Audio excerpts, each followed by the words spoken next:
masika gabane bamujereka ne bamugamba tolina sente okuvale walokuka ne bamugamba koma wegeno tukuwa mulimo ofune sente kyembamugamba mukwano gwange todda kyewafa balina sente balina mamotoka naye gatuuka ne gagwawo gwe tolina sente olina mukama atagwawo bakusekerera nti tolina sente tolina nyumba baleke basekere bakusekerera okuvale walokoka tolina kolina baleke basekere balibanga bakirira nga teye mukama kwambuza baleke baleke baleke baleke basekere munange tofayo munange olina katonda ow'amaanyi asinga bonna olina katonda atalemwa mbeera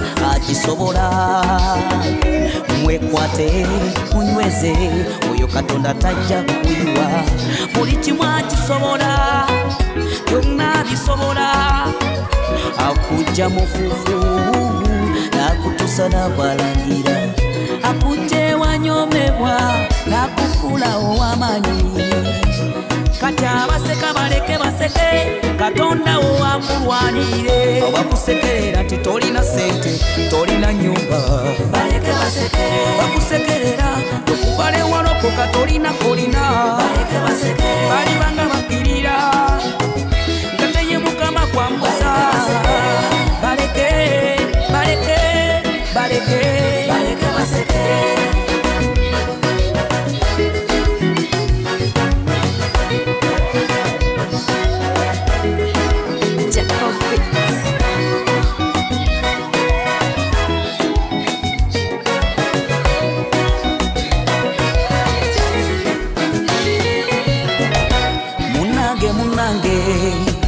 tofayo munange olina katonda ow'amaanyi asinga bonna olina katonda atalemwa mbeera agisobola mwekwate munyweze oyo katonda tajja kuyiwa buli kimu akisobola byonna bisobola bali kwewunya nga katonda wo takulese baleke baseke yali omukwangisa ozimbye kalina eyatambuza ng'ebigere ng'emmotoka onyola webaloga nti tolifumbirwa okubye kadaali eyali omugumba ng'abaana obusa baleke baleke baleke baleke baleke baleke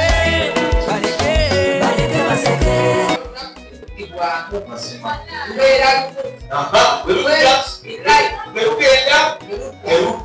so video zizonna zitukwata ebere kozi ngobakutuwa nezisobola okukola okwozaamu ya happiness babiyita bati your happiness your joy your smile matters a lot so abagole bakomwe bali kubeera basanyufu titwagala kintu kyonna kiba kikwesiba Nikolabo omwana olaba abaana be baase emmere eryetya akwera munto wano omanyi yegenda kusinise ku muyanga kasita omuwulira ki ekiriyo obutereevu kiri mulala tunula bwenti nabiraddala enjala etuluku obudde obw'okumata bwagudde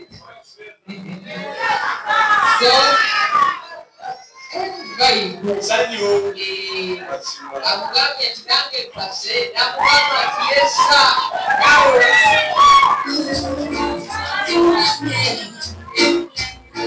kale mumere kwanaganako bwekyo twayolekera ate ekitundu ekirala emmere kasita obuulira emmere gwebanga ebintu egigamba leeta webanga tennabanga tufunayo obusipiika gweyaludde nze yaludde nnyo gabane babaganya okutuula kakati mweteeseteese bafulumye oba mufuna baleetera ekyokulya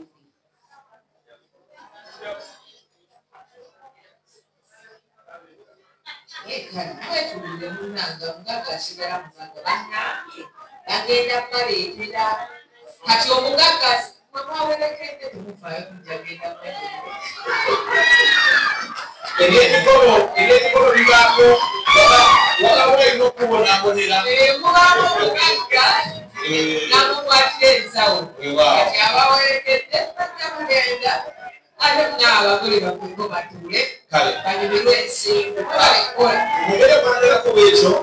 Atuna kusoma asha n'abakozi ku nteekateeka y'ebyokulya babiga ati batwala mu kitundu kino then ate tujja kubaka tukomawo DJ naye Asha team ate tubenga proper service.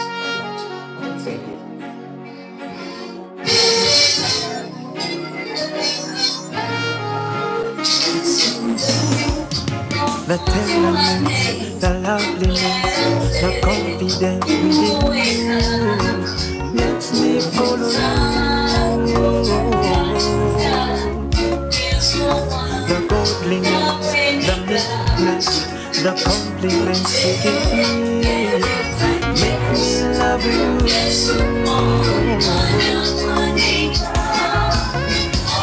I can believe in your lies, baby, tell me. I can love even when you don't know me. Never gonna let you down, baby. I take you as my wife. Please take me as your man. Take my ring, take my ring, take my ring, take my love, take my ring, take my ring. Listen to what pull your tears away. I'm never gonna cry anymore again. I'm never gonna make you cry. Please take me from behind the curtains. Give me the #1 position. I wanna be your #1. Yeah. My promise is to give you all your love, to give you all the kisses every morning, to treat you like a princess and embrace my love as my wife. Please take me as your man. Take my ring, take my ring, take my ring, take my ring, take my ring, take my ring. Put a ring on your finger.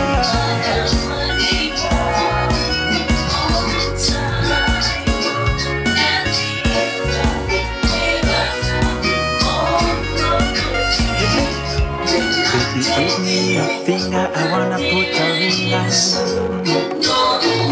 I say, give me a finger, I wanna put a ring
Like a CJ. SJ. CJ, I with Jeff Casasuda. When you say CJ, we do it to you. If you have a show, put me out to me or whatever we do. If you have a show, it will be a good. Go back to our program. Kagatapo is fancy. I never did Babella. Now I don't follow the body to go there. Wow. Focus. Focus. Good orientation. Say, Mama, doubts. As my wife, please take me as your man. Take my ring, take my ring, take my ring. Take my ring, take my ring, take my ring. Isa omukulu bulimbeera yonna bwe kasita obanga olina omukolo gw'embaga oba osobola okutukubira kasi n'ogamba nti banna ogwange tuli wano omukolo omulokole tetukola mikolo bitali mirokole mu nsonga tetwagala nnyo nange omuntu ayinza otemaddala sigenda okulaba emikono gizze wansi amagulu gegali waggulu siwewaabo okutabye enjakulamusa akutta akati ate yandikontrole oba oliawo nga bamuyiira omwenge so obanga munange obuli akanamba kangu nnyo osobola okujja esimu wakubadde kulya mu kanoti wansi 07 03 025211 osobola okuyitako ku YouTube channel zaffe engamba ezo zibaayo just oteekamu Google Lauren Tricia Bambi byonna byetugenda kubanga obisangayo ne Billy Grant of Uganda official ojja kubanga obisangayo kwesho tutambula aliyo omukulu Pastor Mukaka nga osemberedde mwana we alina obuyinza wabuulira alina obuyinza ate yankoppa yebenamulanga nga nkyali buto nga nkula n'agamba nti bwekula njagala mufaananyi katiakula naye amusumba kola ebibyo tezijja mujjaki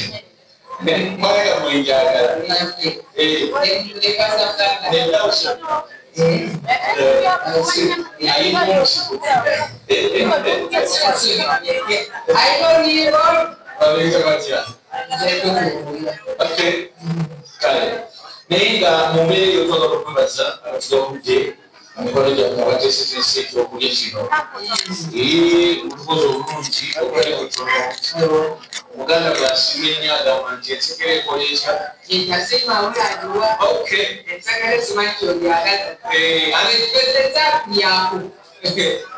zomanyi ne bwe zifaanana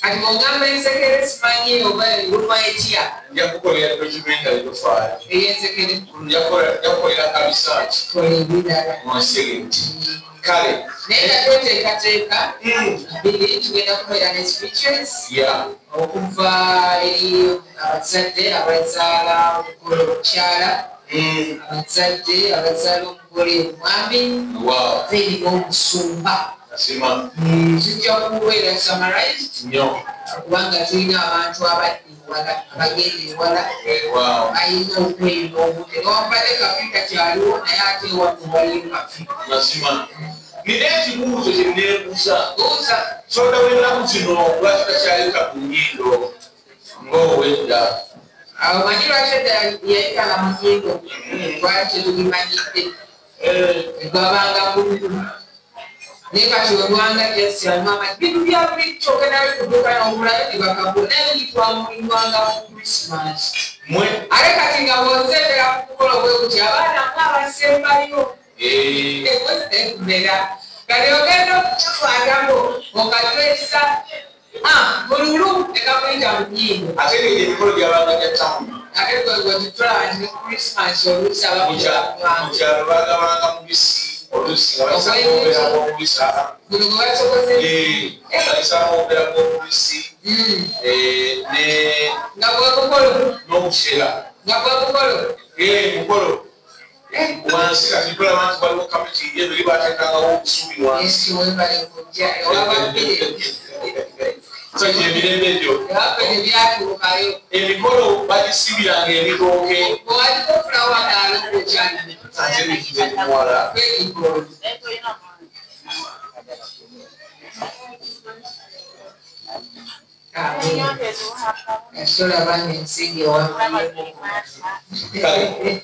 tweyakyekweyakyenge kasobe DJ tugenda kusaba obumewu ate tugwaze foto DJ akuse bulungi soko omanyi oba akuse bulungi omanyi munaye nabakayana bwekabaluma batabuka ate webakuteto batabuka atezeyo obusimu kale mwagabe tugenda kusooka kufuna sipiti okuba akuva eri taata womugole yawerekerwako ate abamuwerekeddeko so aberenga atuwa speech yes mumbeera eyo tugenda kusaba DJ atumira akayimba akagenda okuleeta akagenda okuleeta abazadde outside y'omugole omukyala of speech. DJ, the place is yours.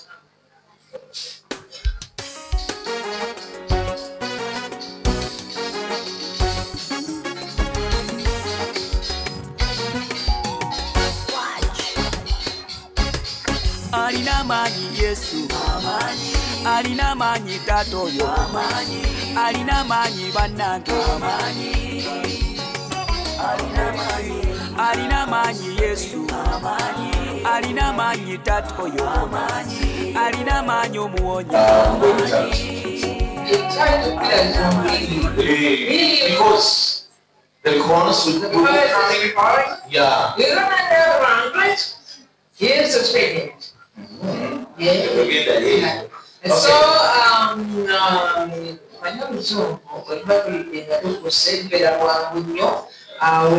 our time of giving out the speeches, Yes. so this young to welcome the parents of the bride. The bride. Yes. Oba tugende jebali. Are you coming this side? Okay, it's fine. So, give her that song.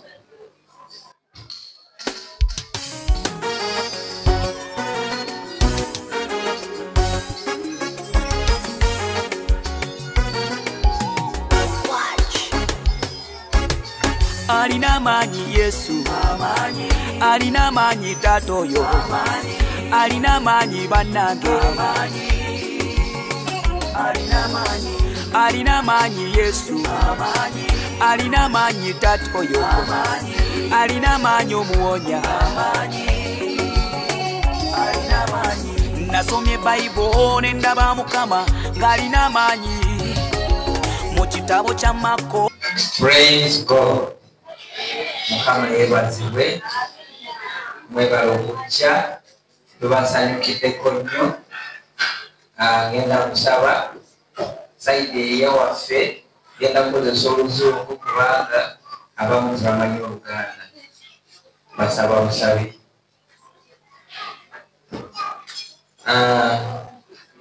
amannya gange bampita Kule Godfrey. Jacqueline is my daughter. First of all, I'm going to introduce to you the people from Kasese, the ones we came with. I will ask you people, wherever you are, you're going to stand on your feet and you wave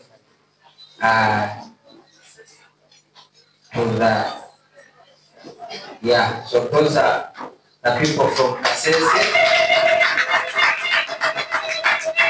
Yes, thank you so much. The mom is there.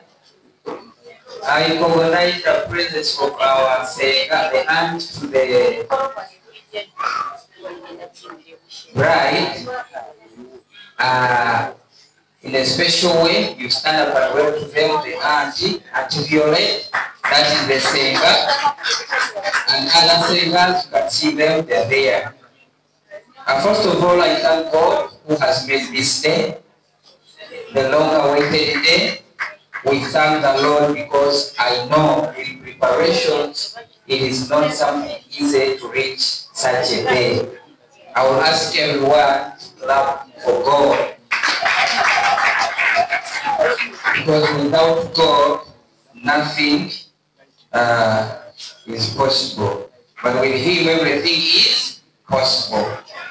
I'm going to let you or introduce to you the parents. I'm standing here in the feet of my late brother in the names of Mohindo Kakamino Delby, who passed on some time back with his wife, Bina Lois, also the late. So, my son, I will kindly ask you to take care of my daughter, because most of the parents, you're going to be the father and everything, because my brother is the late and the mother is late. So I kindly request you, please, the way you have received my daughter, make sure when I come to pay her visit, I need to find her the way she's looking right now. Thank you. A simple biography about Jackie. Jackie is coming from a humble family. It's a born of Kasese. She was brought by her grandfather after the death of the father. The grandfather is called Mastaki Wampale, together with his wife, Mohindo Joyce, who begat and where Jacqueline descends from. He descends from Mastaki Wampale and Mohindo Joyce. Yes. So what I know, with Jackie is a hard-working woman. After the death of the parents, she worked so hard that she also becomes someone, because without her hard work, I think most of us wouldn't be here. So let us clap her so much for being a hard working woman, because not every lady reaches such a day. Some others are there, they cannot get this opportunity. Yes, so my advice to you, Jackie, and the husband, what I know, if you follow God, this world is going to be very simple for you. But it will be hard if you go in the wicked ways, like how the worldly people do. So my advice is, I have a gift. I think I will give it to you outside there. For my gift, the gift of a Bible, because the Bible is what will make you go through all challenges of life. Because without God, I think you know, she's a prayerful woman. I like her so much because when she was in Dubai, she would call me and comfort me. There are certain situations I was going through, so she called me, and I still remember that seed that you sent to me, and I think I've seen the reason why God told you to sow in me. You have seen it. You know, sometimes God may speak, you may not know why He's doing such a thing. So afterwards, you'll understand that, oh, this is why God said this. So, my last advice goes to my son, the son-in-law, in fact. I thank you so much for loving my daughter, because what I know, my daughter, before she became born again, she was so stubborn. But what I know with God, she's now soft. She's okay. She's okay with God. She's okay. She has changed it totally. So please handle her with care, and by God's grace, I know God will make it a way, and God will bless you so much. Thank you so much for that message. Thank you so much. Thank you too, thank you for such kind and beautiful words. Council, we never know whether we will get a side DNA before now. So, obamese kwateyakubakubisaawo otugambako nti munange ekisigalaawuleeki kukisingeeko gwe tetukirinaako ekiwukawako okuteeki siwewaawo so kulwembeera eyo oneeyo okabuwaki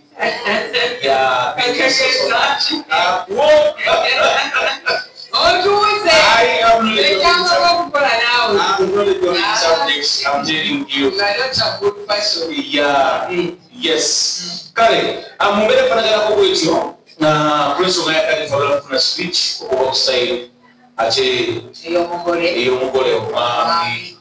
ibategeera oluganda tekemu ebisobo nnyo akazindaalo kasipiika omuvaaka bwe luba luganda bakalira akazinda byabo akazinda bijja gibaza so twandise speech of oxide ate ey'omugole mwami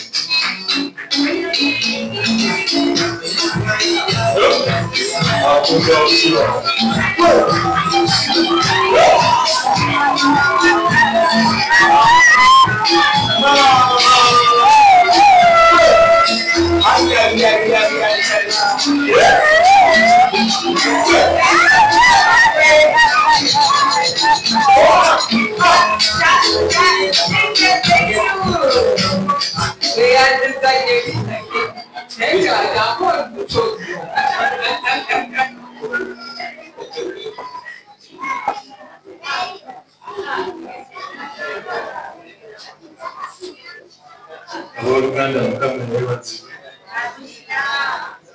so kubalaba mwena gyemuvudde bule neweya abewapa akalulu bannaye akalulu ak'amaanyi ndi wano lwa famire yaffe Yono ajaba kutako ne mama baba ajaba buzako enga tutozo kwebaza kufedi kuyo ase wano okubeera omuganda waffe malayika mama atumye kugambe simwa mukuweereza bulungi nyamukwasizza Mwana wamida emunnaye waffe tuli kulingi muzigo era buyamayo envubuka zezo zobalaba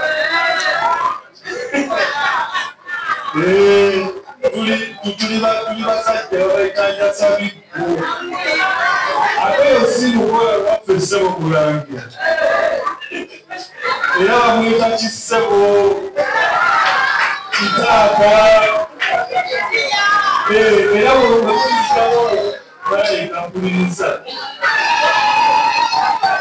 wemunyigamu bugambe bugambi kisebo kitaka awo tekulabaabizimu kijakweka bulungi abakadde batumye wekwase mukama mu buli kimu ubuyinzo biyonayonebaawo malayika obere mukakamu obuganda waffe mukakamu omanye ebigambo byebitimu kale wabaweera okunyiganyiga naye mwekwase mukama mubeere bumu era ffe newaffe tuwangaliza balongo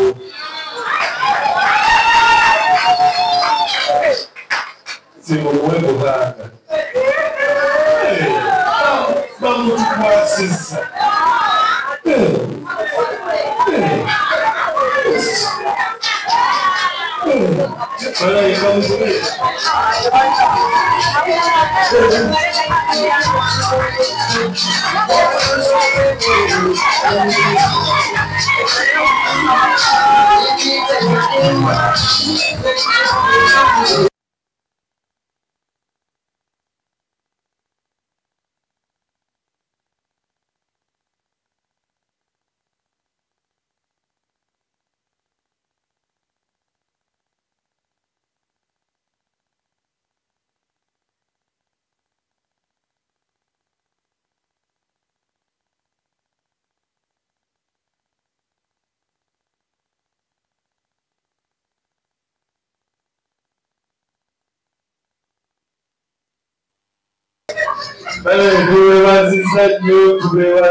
Mama waffe tetujja bayibusane muwubire ku bagenyi eno babalabe n'akalulu babannange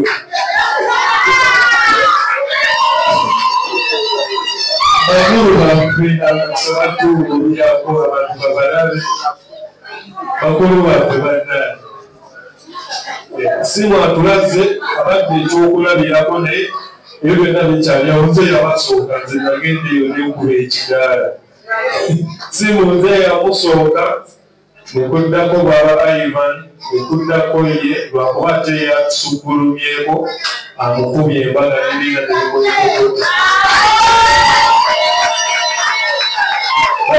tujja kubeera bemusiba lunaku tubeerazi bane tulina empisa ewaffe tobolanga ffenna ffenna okitegedde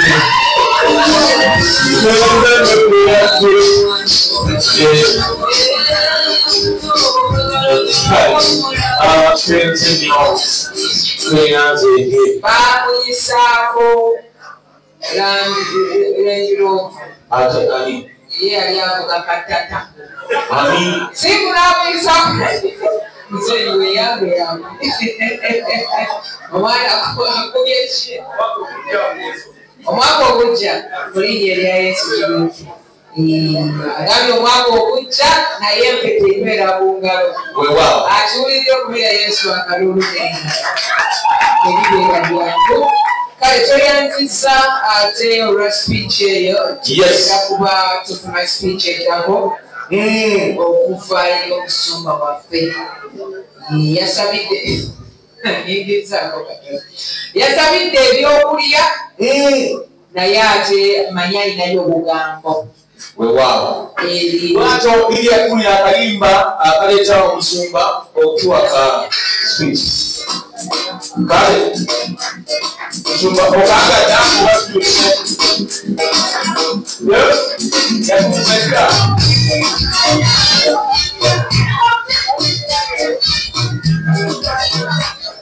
abooluganda mukama waffe Yesu yeebazibwe abagole Yesu yeebazibwe ale twebaza Katonda olw'olunaku luno twebaza Katonda atukoze obulungi bwe buti guno omukolo guba kwa Sande Yesu yeebazibwe era sisuubirayo kulwana abakutte ku ttama kubanga olwaleero simu SJ bagambe SJ n'oluddawo olwo kati olina okusanyukira ku mukolo gwangu Yesu yeebazibwe era ng'ekyawandiikibwa bwe nakibawadde buli antiddemu ekimu nabadde mbagamba mu 1 Peter essuula ya 4 olunyiriri lwa 8 okusinga byonna nga mulina okwagala n'okuyinja ennyo mwekka na mwekka kubanga okwagala kulika ku bubi bungi Yesu yeebazibwe siimu bw'ona oyagala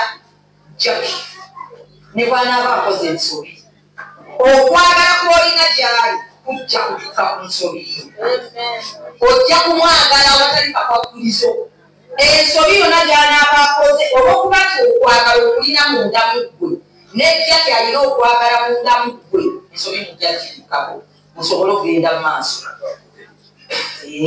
kakati omanyi nze muntu wa kigambo ndi Matayo essuula ya 19 nja kugamba olunyiriri olw'okunaawo n'addamu n'agamba nti temusoma nti oyo eyabakola olubereberye nga yabakola omusajja n'omukazi n'agamba nti omuntu ky'anaavanga aleka kitaawe ne nnyina yeetabe ne mukazi we nabo bombi banaabanga omubiri gumu.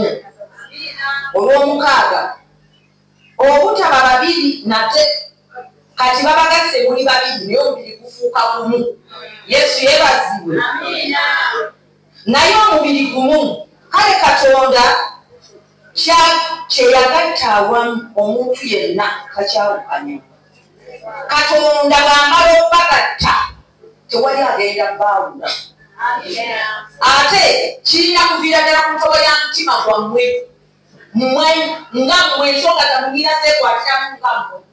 Temukkirizanga muntu mulala kukiyingiramu. Mulina keesoloovingira mwekka na mwekka. Abantu abalala bajja luvannyuma nnyo naye nze kyembasaba nga mu mukwano gwammwe ensonga zammwe muzibeerengamu batya. Temugwanga bantu balala chance kuyingira mu bufumbo bwammwe. Abasatu basatulula naye bwe munaabeera ababiri nga banambye nti bwe baba babagasse bufuuka omubiri gumu.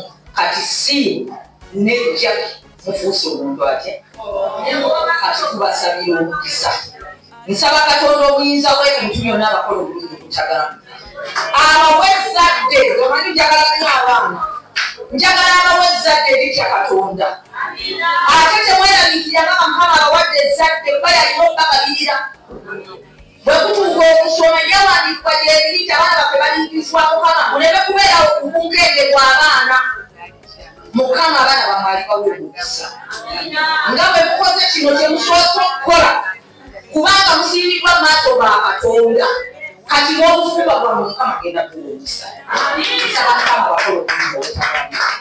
Ane mwebale kujja, mwebale kubeerawo ku abaana baffe, Mukama bawenye omukisa.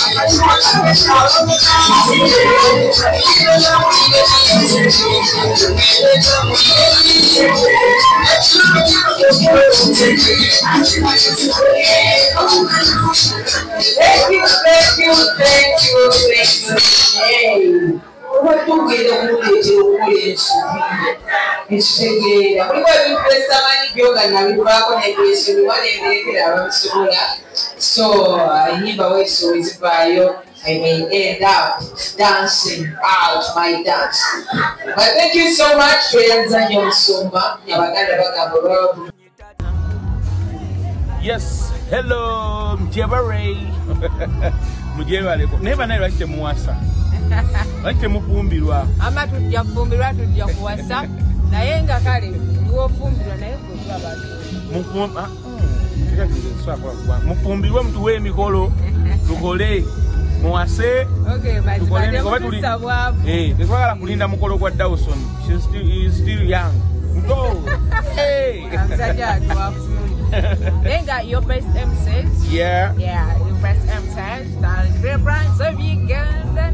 Get transition self mommy does. We bring your mukolo okubanga tukolera omukolo gw'ekitiibwa ne twogerera okutali mu bigambo by'esitazo okutali mu biwemula ate nga ne music kyekyo kubanga munani badije baffe tumanyi batafuka ne bavaako genda okuyanga emuntu gyevudde bwe abaana so wetuli nnyo tuwa omukolo gwoffe munaye tujja kubanga ate tukolera bungi. Yeah, kwese enamba ezo zolabaawo you get in touch with us. Ate buli kimu kijja kubanga kitambula maridadi sana. The Billy Brands of Uganda. Webale concert. Ejja ya mugomnana. Gomnana nga biri munya ngera kubeera Sunday. Ojja kubajja ku makundi.